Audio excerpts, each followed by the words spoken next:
ومن هنا تظهر عندي المشكله: حموضه، اضطرابات هضميه، انتفاخات، اسهالات. تبدا العجول تخس، يستدعي الطبيب البيطري ويبدا ان هو يدخل علاجات، ويرجع تاني من الاول ان هو يأقلم العجول على العليقه بتاعته عشان يعوض الفقد اللي تم في الفتره دي. ومن هنا طالت معاه فتره التسمين، ممكن توصل لشهر عشان يعوض الغلطه في الاول.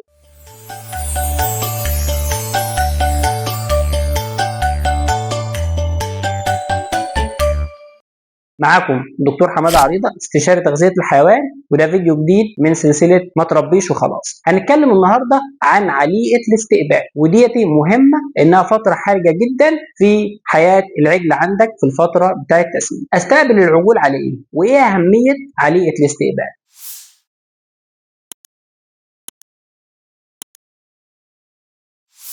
خلينا متفقين ان العجول جايه من مصادر مختلفه او حتى من مصدر خارجي عنك عن المزرعه بتاعتك، فبالتالي انت مش عارف العجول دي كانت بتاكل ايه، ومن هنا انت عايز تدخل لها العليقه بتاعتك. فلازم الدخول او الانتقال ده يكون تدريجي في مده ما تقلش عن 15 يوم عشان احافظ على بيئه الكرش والميكروبات والكائنات الحيه الدقيقه اللي موجوده في الكرش، عشان اضمن معاملات هضم عاليه وبالتالي اعلى استفاده وتحويل العجول بتاعتي من العلف بتاعي. طيب استقبل العجول على ايه يا دكتور؟ ده سؤال دايما الناس بتساله. نستقبل العجول على ايه؟ افضل ماده علف ممكن تستقبل عليها العجول لازم تكون عندك ماده ليها مواصفات، اللي هي ايه؟ ماده تدي الحيوان احساس بالشبع وتفيد الحيوان ان العجول ما تخسش عندك، وفي نفس الوقت تحافظ لي على بيئه الكرش. طيب ايه افضل ماده استخدمها؟ في رايي افضل حاجه تستقبل عليها العجول هي الدريس الحجازي. طب ليه الدريس الحجازي؟ ايه مميزاته عشان توصي بيها يا دكتور؟ الدريس الحجازي بيمتاز عندي بمجموعه حاجات. اول حاجه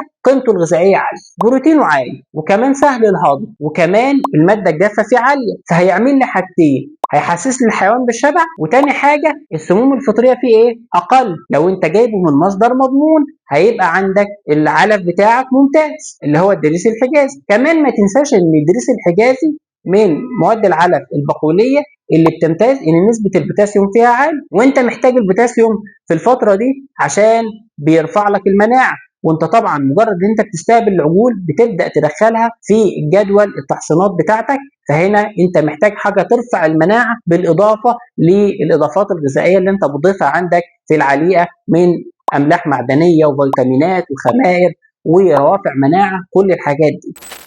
انا بقى هنا عشان ادخل العجول على العليقه بتاعتي ادخلها ازاي؟ عندي نظامين اساسيين ممكن استعين بواحد منهم على حسب نظام عندي في المزرعه ادخل العليقه بتاعتي. النظام الاول اللي هو نظام 10 على 10. يعني ايه يا دكتور؟ يعني انا عندي 3 ايام في الاول دولتي هستقبل فيهم العجول على الدريس الحجازي، وبعد كده عندي 10 ايام انقل العجول من الدريس الحجازي للعليقه بتاعتي. طيب هعملها ازاي؟ كل يوم هشيل 10% من الدريس الحجازي اللي العجل بياكله وادخل مكانهم 10% من العليقه بتاعتي. يبقى انا خلال 10 ايام نقلت من الدريس الحجازي ل 100% الخلطه بتاعتي ايا كانت محتوياتها، فبالتالي هنا مفيش اضطرابات هضميه. تاني نظام اللي هو نظام 30 كل 3. يعني ايه؟ يعني 30% بشيلهم من الدريس الحجازي كل 3 ايام وادخل مكانهم 30% من العليقه بتاعتي. يبقى انا كده في خلال برضو ال 10 ايام نقلت من الدريس الحجازي